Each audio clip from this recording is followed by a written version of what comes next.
Well, I've been an active participant in scrawling and writing my name since I was young, about like 10, 11 years old, kind of trying to mimic what the older guys are doing on the block and what I seen outside my parents' window while driving around New York. Plasma Slug came maybe 4, 5, 6 years later after using letters for some time. I went on vacation and went to Amsterdam, and as soon as I got off the plane I was like, what does all this graffiti say? What is it saying to me? It's not saying much. I don't even understand the language. The lingo is different on the wall, the slang. They always say graffiti is like a language that only speaks to the writers, but it was like a different language and it didn't connect with me, and I was trying to say to myself, how do I resonate with that? And it doesn't resonate with me, but this is my life. I do letters, so what are people going to see when they see my letters? They're going to see how I'm feeling right now. So instead I started seeing a lot of characters and stories and comics and a whole bunch of style of images all over the place, and that really resonated with me, and I wanted to do something like that.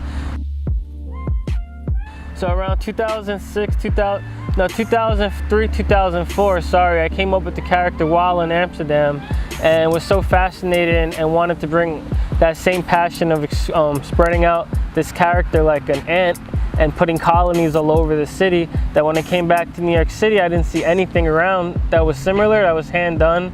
It was all like computer printed obey stuff. And when I came back around 2003, I just went at it full Plasma Slug and never turned back to letters again. I try to stay away from them. The real New Yorkers kind of don't. The real New Yorkers that don't do graffiti probably won't even recognize it as something awkward or different. The way people look at graffiti is going to always be what people put out. So it's like, there's beginners, how do they feel about beginners art, and how do they feel about stuff they don't understand, and how do they feel about mural art, and then you average all that together and you find a good opinion, and they probably like it and don't like it.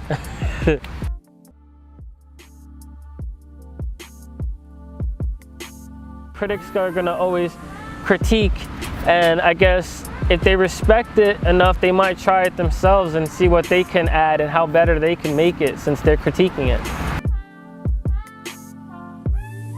Mysteriousness is always going to win. You want to do something that means something to you and get away with it as much as you can. My goal is to have people see my work and say how awesome it is, but at the same time understand how awesome it is that they're there also. Like, location is key, I'd say 90% of the time, so I want to try to put my artwork in a place where people stumble across it and it makes their day that much different. You know, they could have just walked past it. It's not easy, but that's my goal right now, is how genuine can I keep it? I'm super authentic, I'm super struggling, and I'm super thriving at the same time. And I'm so human that at times I feel like I don't know how I'm doing all this artwork. It's kind of like manual labor kicks in. I'm like, wow, hour 2, hour 3, hour. You got 8-hour days just putting layers on paintings with no promise set fee, but the passion that I've been having for over a decade plus.